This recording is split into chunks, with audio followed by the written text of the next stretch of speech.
for the Washington State Liquor and Cannabis Board. Today's session is the second of two feedback sessions this week designed to share information and get public feedback on the updated retail alcohol product placement draft rules, which were released earlier this month as part of an ongoing rulemaking effort that began back in January. Today's session is intended to provide the exact same information as the session we held on Wednesday. So if you attended that previous session and are with us today, we welcome you, but please understand that we'll be covering the same ground. The only difference being possibly some different questions and comments from those in attendance. You'll also see that Daniel Jacobs is listed as the rules coordinator. He is not here today, but will be resuming the role of project lead on this one when he returns from leave in a little bit over a week. So if you direct your questions and comments to rules@lcb.wa.gov, that's going to be your best way to make sure that both he and I get that feedback.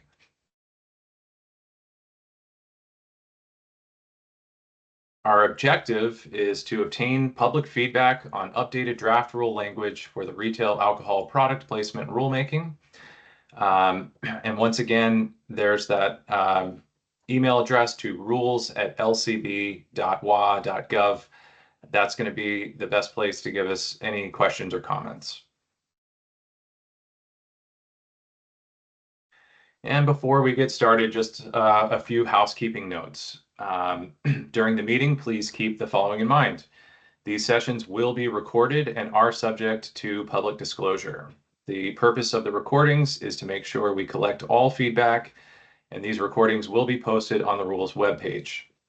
While the Teams chat feature is on, any written questions submitted in chat will be saved in the rulemaking file and are subject to public disclosure.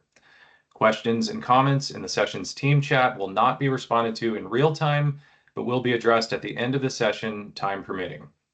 Participants will be muted and will only be unmuted when the facilitator enables their microphone. To ask questions during the sessions, participants must use the raise hand function and they will be unmuted to ask their questions. If you would like to submit questions before, during, or after the engagement session, feel free to email the rules team once again at rules@lcb.wa.gov.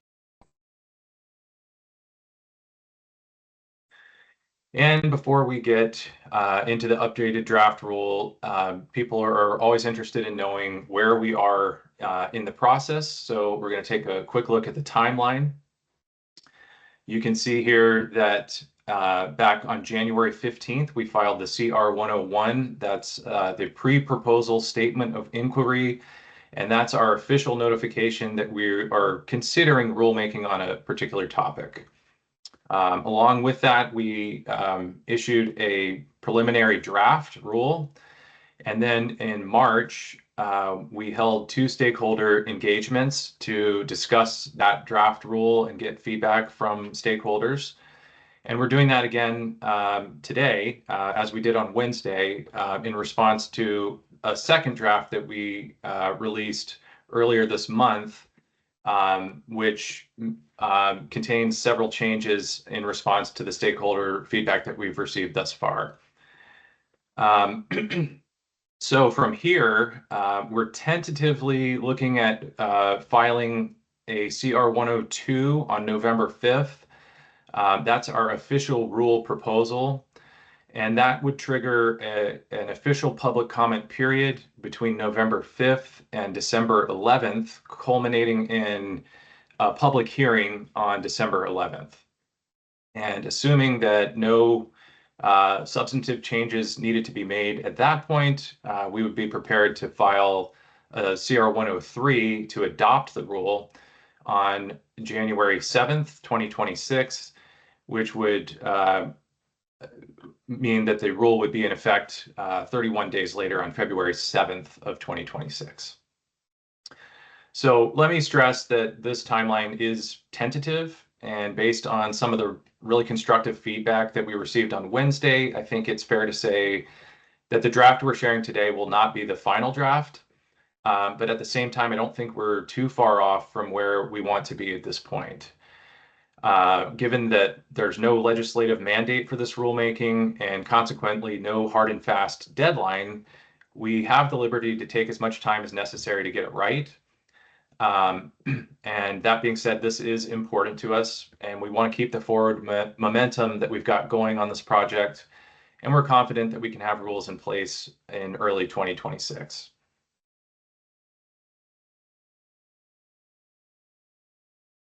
So here is a link to our current rulemaking activity page where you can find the latest draft as well as any and all information about this and all of our other rulemaking projects. And so today I'll briefly review why we're doing this rulemaking and who it applies to. And then we'll go over the key changes in the latest version of the draft rules, which have been updated in response to feedback we heard from stakeholders, including many of you, after discussing the first draft rule back in March. And just to review the goals of this rulemaking, the Liquor and Cannabis Board has heard increasingly over the past couple of years concerns surrounding what we're calling crossover products. These are products containing alcohol that share branding or logos with non-alcoholic beverages, such as hard Mountain Dew or canned Jack and Coke. And the concern stems from the confusion that can result when these products are marketed alongside their non-alcoholic counterparts. There have been cases reported where someone who didn't want alcohol accidentally purchased a product that contains alcohol. And we've even heard some reports anecdotally where an adult provided an alcoholic beverage to a child unknowingly because they didn't realize that alcohol was in the product. We've also received a number of comments over the years regarding concerns with how alcohol is displayed in a retail environment and its impact on youth access and the recovery community, as well as its impact on responsible consumption habits of consumers who are of age. And most recently, we've heard from people concerned about increasing incidents of minors shoplifting easily concealable mini bottles of liquor located near store entrances and exits. So we're looking at, number one, reducing the confusion between alcohol and non-alcoholic products. Number two, reducing theft. And number three, reducing youth exposure. Number two and three, they're being somewhat intertwined in this case. And of course, these goals are aligned with our agency mission to promote public safety and public health.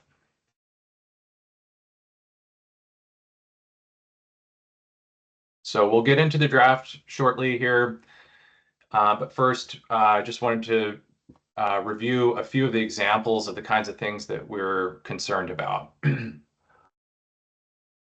So in these pictures here, you can see we have flavored rum and whiskey next to our children's candy and fruit snacks. We've got hard Mountain Dew being displayed in the same display with Kool-Aid, which is particularly appealing to children. We see similarly where we have frozen cocktails beside Astro Pops.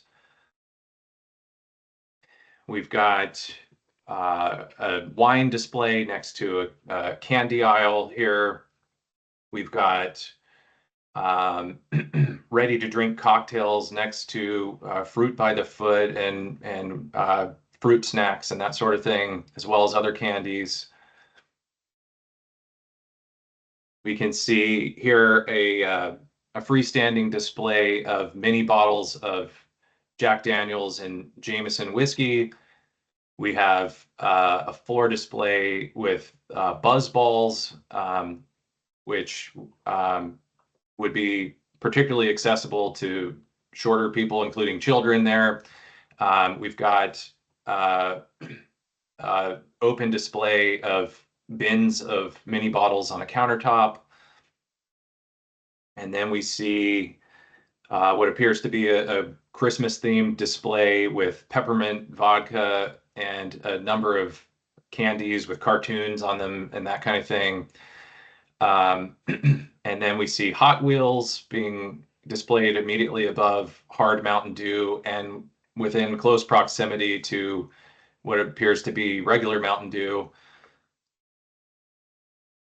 And then these slides show the ping pong balls next to alcoholic products. I think we're all familiar with the association there. And then we see, once again, Hot Wheels toy cars being displayed next to alcoholic seltzer.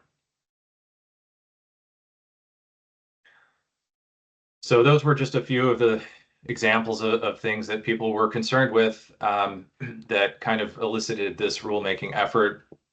Who will this rule apply to?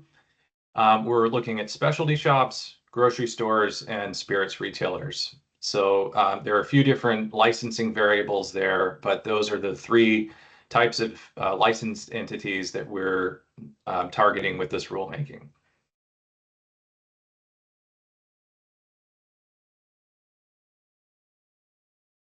So getting into the key stakeholder concerns that were expressed after we released the first draft, we shared those earlier this year in March, accompanied by a series of feedback sessions, just like we're doing now. And we included some concepts in the first draft, essentially as a starting point for conversation, with the understanding that the final rule would likely contain some pretty significant differences. And we received a lot of really great feedback expressing general consensus in some areas, as well as some real disagreement with our approach and some noted pain points in other areas. The concerns that we recorded can be summarized as follows. So first of all, we heard from several stakeholders that floor displays and end caps are critical for consumer awareness in a marketplace with so many options. Prohibitions would have a disproportionately negative impact on smaller local producers. We heard that smaller stores may not have the space to fully separate alcohol from non-alcoholic products. We also heard that prohibiting alcohol from being displayed in areas near checkout stands could negatively impact anti-theft strategies. We heard that different rules for licensees over and under 2,500 square feet creates confusion. Uniform rules for all licensees would be easier to follow, but if there is a distinction to be made, 2,500 square feet might not be big enough. We also heard from some of you that Washington voters decided that they wanted to be able to purchase liquor in grocery stores with the passage of I-1183 back in 2011. And so significant limitations on customer access in this environment stand in opposition to the spirit of that initiative. And then we also heard that some terminology needs to be more clearly defined and concepts better articulated. In addition to the concerns, we also did have some areas of broad agreement. Overwhelmingly, those we heard from agreed that unsecured mini bottles located at store entrances or exits were other areas where they could easily be shoplifted is a problem. Businesses obviously have their own incentives for reducing shrinkage, but the state does have a particular interest in the shoplifting problem when this becomes an avenue for minors to access an age-restricted product. So the mini bottles located where they can easily be stolen is broadly agreed to be problematic. Crossover products displayed near their alcoholic counterparts can cause customer confusion and potentially encourage youth consumption. And in general, ensuring that minors cannot access alcohol is a top priority, and everyone agrees with that.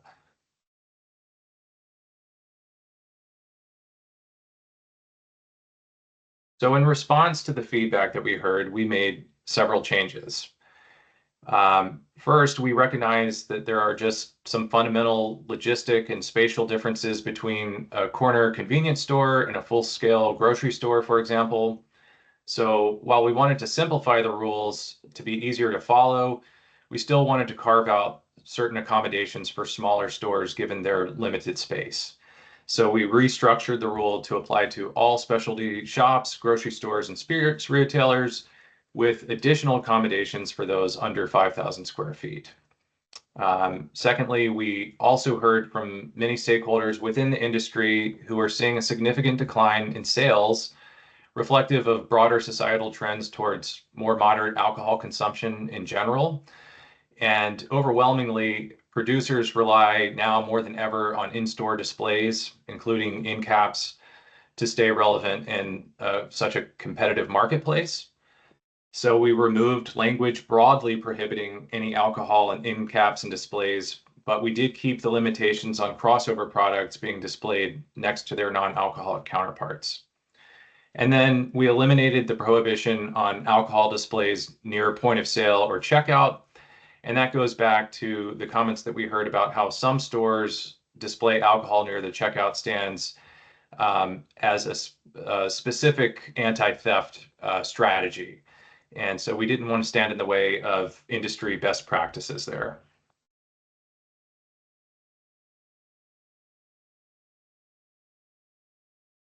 We also clarified which non-alcoholic products must be separated and provided exceptions for things like bottled water and mixers. And we updated the definitions and modified the rule language for greater clarity. So an example of some of this would be that we updated the language surrounding candy to more clearly reflect that we're only concerned with items that are obviously marketed towards youth consumption. Of course, without getting really prescriptive, it's somewhat difficult to articulate in rule a regulatory framework where hard Mountain Dew displayed alongside Sour Patch Kids would be prohibited, but a local wine paired with gourmet chocolate wouldn't be. We feel that the modest changes we made with this draft get us a lot closer to something that makes sense and is workable for everyone. But we'll go through the draft rule together, and we look forward to hearing any suggestions that you all may have for improvement. So without further ado, I will go ahead and pull up the draft rule, and we'll go through the whole thing. It's pretty short. It's less than a page and a half. So there should be plenty of time following that to answer any questions or hear any comments that you may have. So bear with me for just a second while I switch screens here.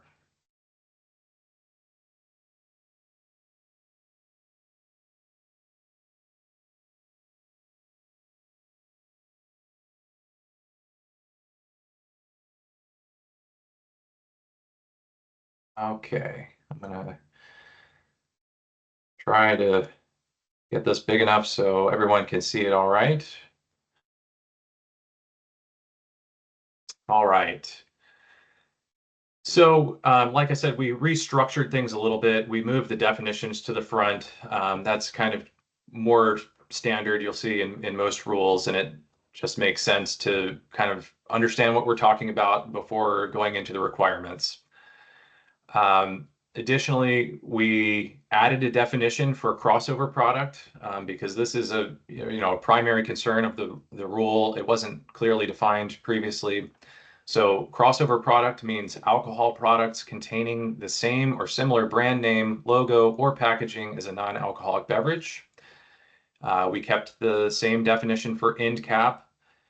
And then we added a new definition for low or non-alcoholic alternative beverages, which would be beverages that have less than 0.5% of alcohol by volume, that are marketed to adults as alcohol beverage substitutes for beer, wine, and spirits, including but not limited to products marketed as near beer, low or non-alcoholic beer, seltzers or wine, non-alcoholic cocktails, sometimes referred to as mocktails or virgin cocktails, or other products marketed as alcohol substitutes.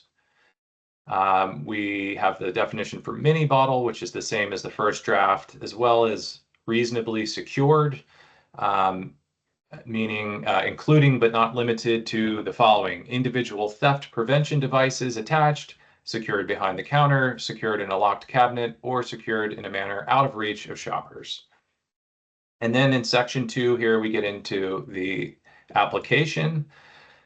So we reorganized this just a little bit. As I mentioned, we have specialty shops, grocery stores, and spirits retailers. And then there's a couple of different categories within those 3 categories. So that's all covered here in section 2.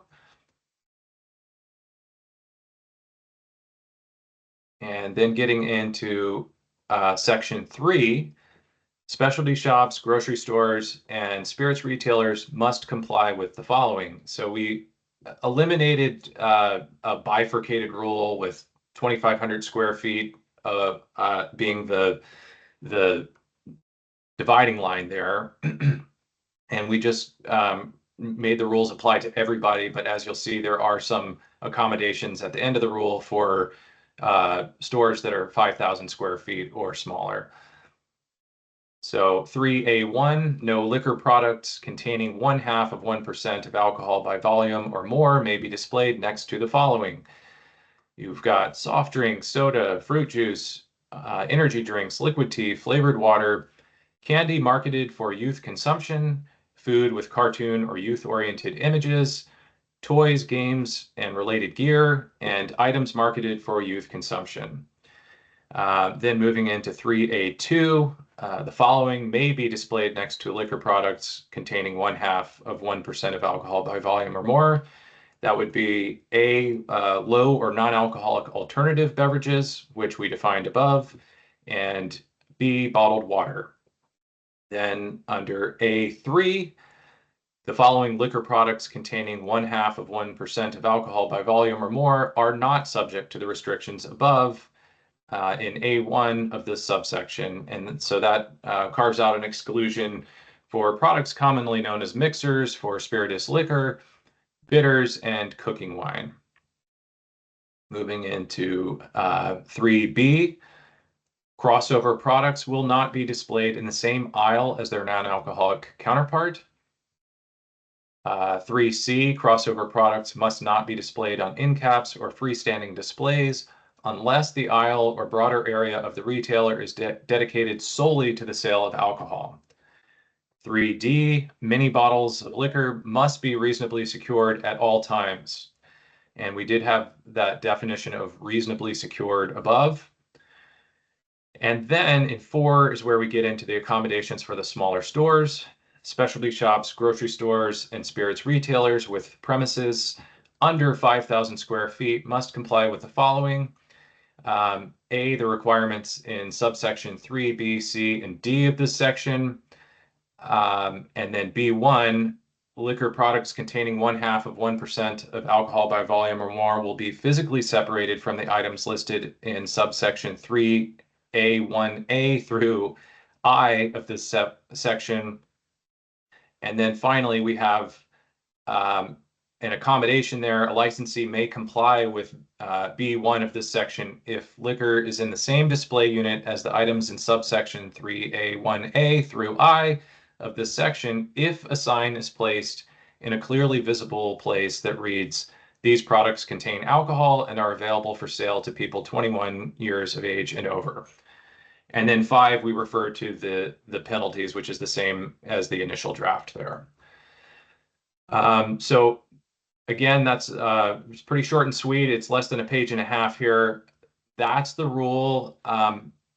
I have a little bit of difficulty with the chat when I'm sharing my screen, so I'm going to stop sharing the screen, but we can pull it up again as necessary. But with that, we'll go ahead and open up for questions and comments that you may have. So if you would like to make a comment, please raise your hand, and Tierney will call on you in the order that you raise your hand. Brad, you should be able to unmute your microphone. Can you hear me now? Yes, we can. Yes. Hey, good morning, everyone. Thank you for the opportunity to be here and comment. This is Brad Tower. I am a lobbyist with the Washington Liquor Store Association. So our members are primarily 21 and over establishments. That is not to say that you could not own one of the certificates that we purchased from the state and still have a small footprint store that has opening to the general public. But But I'm approaching this primarily from the standpoint of folks who do not permit minors into the store unaccompanied, and whose signage and store names generally are sought out by people expressly for the purpose of purchasing alcoholic beverages. And so therefore, I'm going to suggest that while this is good movement and I appreciate the changes that have been made, I would still like to see an accommodation for stores that adopt a policy of prohibiting unaccompanied minors from the retail floor. And that policy is reinforced through clear signage and store personnel enforcing the policy, that would be a condition for essentially exemption from the product placement rules. That once you're inside a designated area where it's known that this is a liquor store, that the confusion if someone were to buy a non-alcoholic product doesn't constitute a threat to public safety, because they're there to purchase alcohol, and if they purchase non-alcohol, well, that's kind of on them. But that certainly we would not be encouraging minors to be in a position where they could access any of the products within the store. So I have emailed the email address that you posted earlier with what I think is some decent language that would accomplish that in subsection 2 under application. And I would be happy to talk further on that now or at another time if you'd like. Thank you for the chance to comment. Thank you, Brad. We really appreciate your feedback here. We have heard from some others throughout this process regarding basically the same issue. We've got, in addition to liquor stores like you represent, some of the bigger stores, Total Wine, Bevmo, places like that are specifically catering to people who are purchasing alcohol. And there has been conversation about carving out some sort of safe harbor for those types of entities, and that is something that we will be evaluating and considering following these feedback sessions. As I mentioned, I don't think that the draft rule that we have today is the final draft.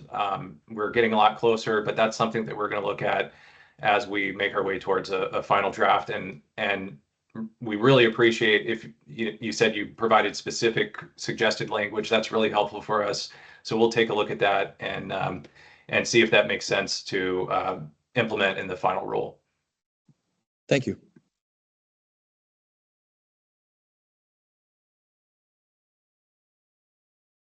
Katie, you should be able to unmute your microphone now.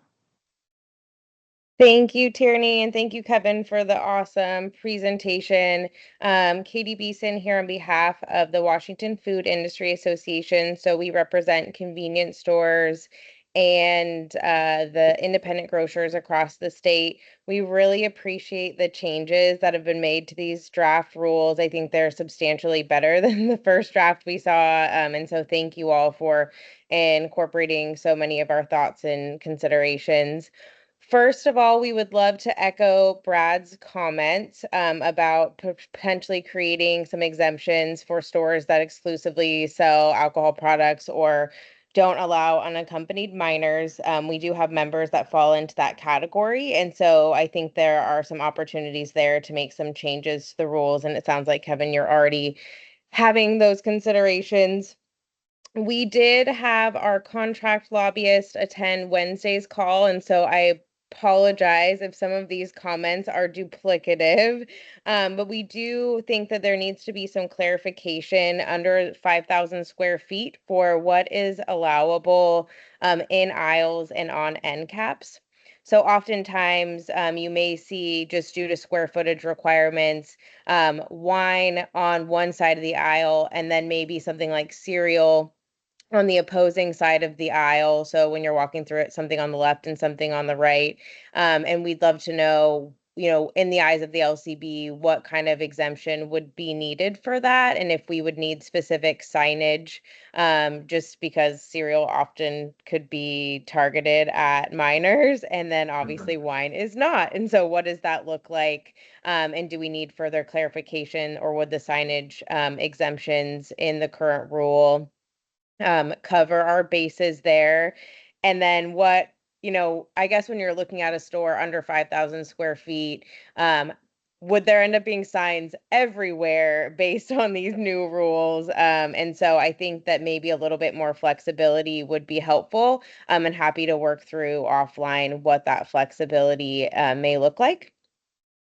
And then finally, Kevin, I think we have concerns about the 200 milliliter definition for minis. I think that that is relatively large and could contain things like small bottles of wine, where I think that the usual perception of a mini bottle are those smaller alcohol bottles. And so making some changes to that definition would be incredibly helpful and also allow our stores to have a little bit more flexibility.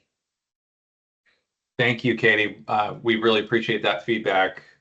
Yeah, we did hear some similar comments on Wednesday.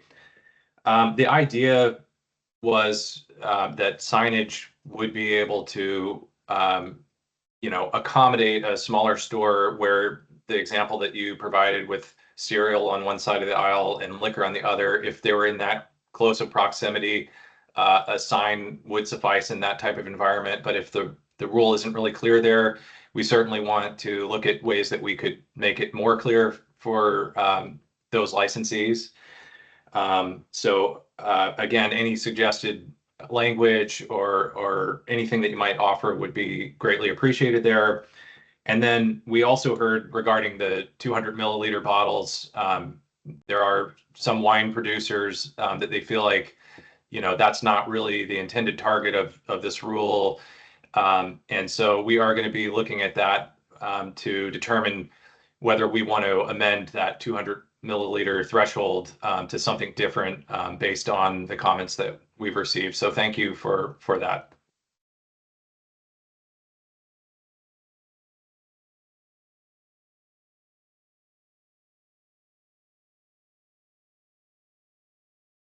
Steve, you should be able to unmute yourself. Great. So thank you very much. I appreciate the opportunity to comment. I'm with Columbia Distributing and also appreciate the changes that you made from the first draft. I do feel that there's still quite a bit of room for improvement. And so I've got a few points I'd like to make, and then I'll kind of express the concerns I have. The first point, just as far as the LCB and your mission and balance, I understand it's public health. I also want to point out the responsibilities of, balancing enforcement with a stable business environment. Also to, work with us like you're doing with stakeholders to help shape those rules that protect health and support the economy. And then the last point that I would just make here is I've heard a couple times the point that we don't want to be too prescriptive or that sort of thing. Well, I guess I take issue with that because it is a rule, so it should be prescriptive. And I think, one of the roles and responsibilities of the LCB is to provide clarity, predictability, and consistency so businesses can plan with confidence. So I just want to push back a little bit on that. As far as I do have some questions for the LCB that I brought this up during the first set of feedback opportunity back in March. I'm curious as far as the pictures that you showed, Kevin. I'm curious how many of those are actually from Washington, just because I know for a fact that the Hot Wheels and the Kool-Aid, those were not from Washington State. You can go back and find that those were actually from Nevada. So I want to try and get a sense of how big this problem is, because I do think retailers and us as distributors, we take this very seriously, as you do, as far as protecting kids and not wanting kids to have access to alcohol. So I think there's a lot of organizations that already have rules in place. And, granted, there's always going to be some bad actors out there possibly, but for the most part, I think we try to make sure that it's not next to those things. It's not next to candy and that sort of thing. So I'm just kind of curious. I'd love to know a little bit more back on, the outreach that you all received from folks, like how many complaints there were, if the complaints were primarily around crossover products like the Hard Mountain Dew, or if it also included the theft and, that sort of thing, just kind of how that broke down so that we can have a sense of what you saw. And also to that point, I know that you sent out a letter to the industry back in 2023, which I think was great. What other actions did the LCB do was there any follow-up to that? Did you do any questionnaires, any surveys, any marketing to suppliers, retailers, distributors, and all that sort of thing? Did you have your enforcement agents actually go out and talk with people? Or was it just a one-off letter to, that might have went to a PO box for not having the right address? So I think those types of answers would make me understand a little bit more of the transparency of what we're looking at here and why we're at this point. So those are a couple of things. And then I know some of these points have already been added. And so if you'll bear with me, and I'm going to put this down in writing as well, but I want to go back to, there were comments on Wednesday about really no empirical studies showing that alcohol placement near soda or candy increases youth drinking. And I also want to point out that we're looking at youth consumption is at a historic low. I think it's down 67% since 2010, which all those things are great. And I think we should continue working towards those. I think there's also things out there that talk about studies that show teens where they get their alcohol is usually from a friend or family. That's where the theft is occurring. So I want to make sure that information is getting out there so we're balancing that as we're trying to make the right decisions here.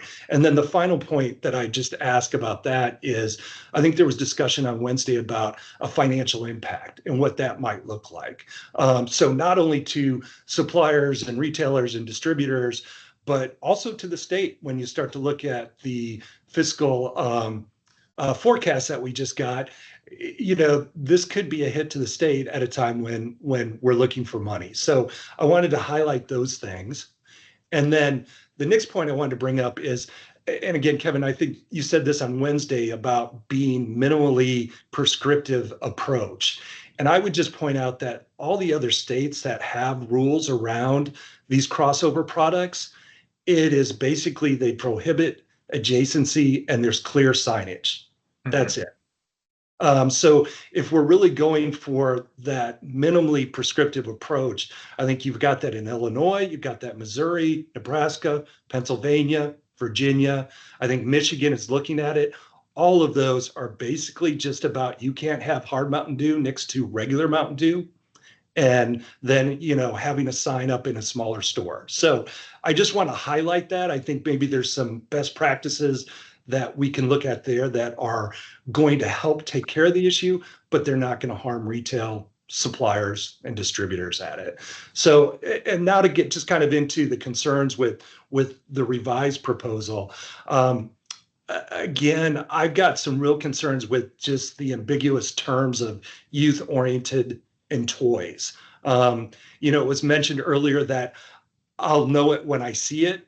Well, again, that doesn't really work because you may think that. I'll tell you, ping pong balls, I don't see ping pong balls as being something that kids are going to think, okay, I need to drink. In fact, I don't see too many kids going out and buying ping pong balls, So I think there's a lot of clarity that needs to be around that. Are we talking about sports teams as well? Are we talking about sports equipment? We do a lot of displays around March Madness. So is a basketball a toy? Some people would say it is a toy. We got the FIFA World Cup coming up next year. Is a soccer ball, or if there's a net in a display, is that a toy? Is that youth oriented? So I think there's a lot of work that needs to be done there as you go forward. And then also concerns about the mini bottles, which it sounds like we've already touched on here. I would point out that I think a lot of retailers, as you mentioned, they do keep those up at the cash register because that's anti-theft. If you've got, to me, it seems reasonable. If you've got a staff person or somebody, an employee that is at your cashier, that's a reasonable secured location. They're not going to let people steal. They're not going to want people to steal. So bring that up. And then the last one I bring up is just, again, with some issues around the adjacency ban as it relates to all alcohol next to things like, so is a club soda or, a LaCroix or those types of things. Again, that's not minimally prescriptive in my mind. That's pretty broad. And again, when I think you look at best practices in other states and what other places are doing, that goes beyond what we're seeing in other places. So thank you again. I really appreciate the opportunity. And like I said, I'll also put this in writing. So I appreciate you doing these. Thank you very much. Thanks, Steve. We certainly appreciate that feedback. You kind of touched on a lot of issues there, so I'll just kind of try to go over some of the highlights there in response. But we look forward to getting those comments in writing so that we can evaluate them more thoroughly. As far as being prescriptive versus providing flexibility, I get that. It's kind of a constant point of tension in rulemaking in general, right? Like, we don't want to harm the industry, but we do have an interest in ensuring that minors don't have access to alcohol. So we have to find the right balance there. So we want to be prescriptive about certain aspects of, but allow retailers flexibility to make the rules work for them in other ways where maybe more ancillary issues and that sort of thing. So we hear your comments. We are going to go back and reevaluate and make sure that we're achieving that correct balance. We will be, and we have been looking at what other states have done. And so, when we opened up this rule set regarding alcohol displays, it just seemed like a logical tie-in for some of the other comments that we received over the years. Admittedly, I've been with the LCB now for about 7 months. So this project had, started well before I was involved with the organization. But, I have seen letters and things like that from members of the public with concerns about children in grade school walking across the street from an elementary school or a middle school or high school to an area where they're able to shoplift alcohol and that sort of thing. And so we're responding to public interest here with this rulemaking. I mean, that's really the impetus. Trying to, again, you touched on so many things here. I just want to kind of broadly respond. Yes, the financial impact, we're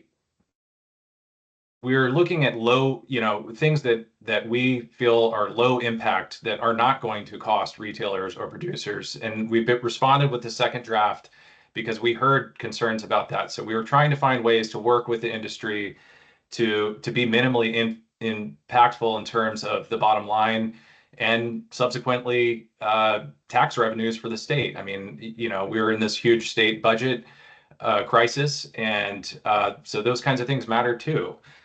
So it's in everyone's best interest to find a mutually agreeable solution there. The mini bottles, yeah, absolutely. We're looking at that, as I mentioned before. So I guess I'll just leave it with that.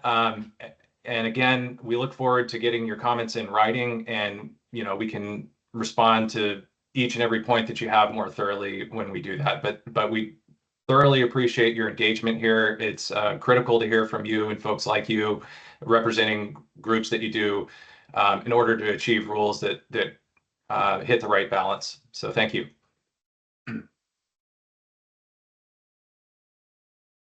Tom, you should be able to unmute yourself now. Thank you, Tierney. Can you hear me? Yes, we can hear you. Thanks. That's great. Thank you. I appreciate it. Thanks for these opportunities. I had 3 quick points, and I would just say on the first one, hat tip to Mr. Gibbs. His comments on adjacency, I would say for the liquor manufacturers that I represent, we would say us too. Everything on adjacency, Mr. Gibbs, terrific summary, and thank you for that. I had an opportunity to mention a couple of things on Wednesday, but I did hear from a different member. The second one, Kevin, might have been covered by our colleagues in retail or wine or perhaps other stakeholders. But since I did receive it after Wednesday, I wanted to share it again. And the comment is just about the crossover product placement in the quote same aisle as their non-alcoholic counterparts, just in the sense that that is seemingly regardless of how long the aisle is or how much the products might otherwise be separated with waters or sodas or chips or whatever. And that would be as to the aisle. Same issue with the limitation on end caps or freestanding displays, particularly if the entire aisle is for the sale of alcohol. So just an extra thought, and maybe my counterparts in retail or other communities might have mentioned that. And then thirdly and finally, Kevin, thanks again. We'll just reiterate our concern about the focus on the restrictions on smaller sizes versus other products. We're just concerned about that from obviously an equitable position from a policy perspective, but even from a consumer perspective, as we mentioned in a prior comment letter, and we'll respond to in this one as well. Even now, with shoppers wanting more convenience and price, we're making potentially smaller sizes harder to get. So kind of in conflict with maybe driving people towards larger sizes. Just an interesting take on that. So thank you again for all your work from over the last couple of months and the opportunity to comment. Appreciate it. Thank you, Tom. Yeah, that was mentioned regarding like the aisle size. We did try to respond to that with this second draft. So the end cap displays would be permitted if the entire section were dedicated to alcohol under the new draft rules. But we will continue to review that with all the feedback that we're receiving to determine if we could come up with a better approach there. And any feedback that you can provide, like I've said with others, looking at the actual rule language, if you have specific suggestions, we will definitely take those under serious consideration as we're moving towards a final draft. So again, thank you for your comments. We really appreciate it.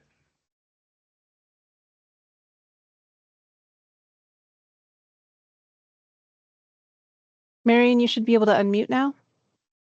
Great. Am I unmuted? Yep, I Yes. can hear you.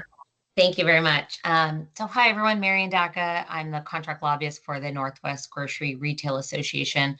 And just for context, the retail members we represent are the larger grocery stores in Washington. Echoing everyone else's comments, we greatly appreciate the ongoing work on this rule and agree that it's significantly improved from when we first saw it in January. So thank you very much for the work on that. I'm still waiting on final feedback from my members, but we do plan to submit some written comments to you all. But one issue I would like to raise today is the signage allowance for stores under 5,000 square feet. We would like to see that language applied to all retailers, regardless of size. Again, very much agree with your goals of reducing youth access, and we'll strive to, obviously comply. But when not fully possible or in an aisle where it may not be as clear, like Katie mentioned, right? Grocery store placement is really unique and complex. Giving us the option to also put clear signage as an extra means to support the intent and provide clarity that we're complying would be helpful for everybody. So we can, of course, submit that as comments and provide some language, but we do think that would be helpful for everybody. And then teeing off of another comment on crossover products on end caps and freestanding displays, I think potentially another solution there. We agree not having crossover products next to their non-alcoholic counterparts makes sense, but also potentially allowing for signage. Let's say that it is a display just for crossover products on an end cap or freestanding display, maybe allowing that signage to also go on something like that. That similar language of these are only available to sale for 21 and older would also be helpful. Proving that it is not next to Mountain Dew and Hard Mountain Dew, but making it clear what it is would be some of our suggestions. Thank you, Marion. Yeah, I don't know that we had heard previously from larger retailers, that idea about potentially allowing for signage in those kinds of environments, but that's something we'll definitely look at We want to be equitable with our rules, but also recognize that there are just fundamental differences between stores, and so that's something we will evaluate. And we really appreciate your comments. Anything else that you hear from the folks you represent, if you want to pass that along to us, we will take that under serious consideration. So thank you very much. Thank you.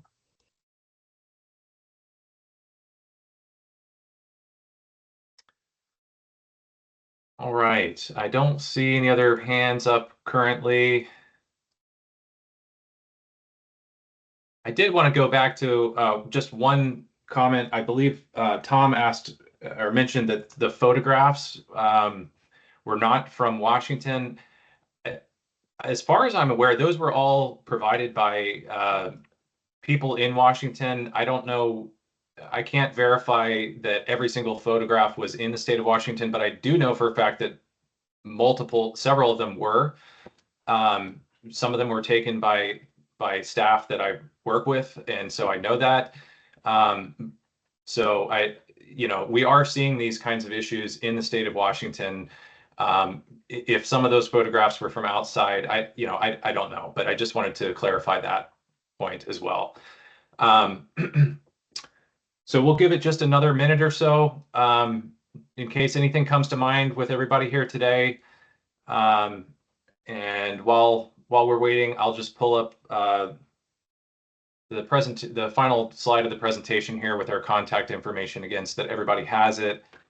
And maybe before I do that, I think I can drop all the pertinent oh, someone beat me to it here. The chat, if you look in there, we've got the updated draft, and then rules at lcb.wa.gov. And then we also have a survey that we would appreciate it if you could take. And that's really just kind of generically to give us feedback on these stakeholder sessions in general, not necessarily this particular rule. And that will help us, better plan for these going forward and make sure that we're meeting the needs of all of you. So let's see here.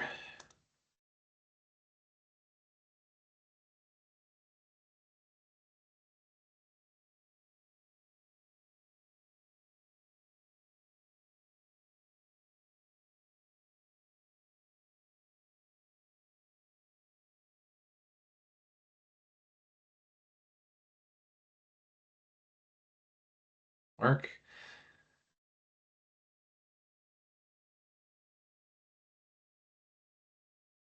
Okay, well, it sounds like there aren't any other comments or questions right now, so we'll go ahead and wrap it up. I really appreciate everybody's feedback. It is a critical part of the rulemaking process. We are committed to hearing everyone out, whether you represent the industry, public health, somewhere in between.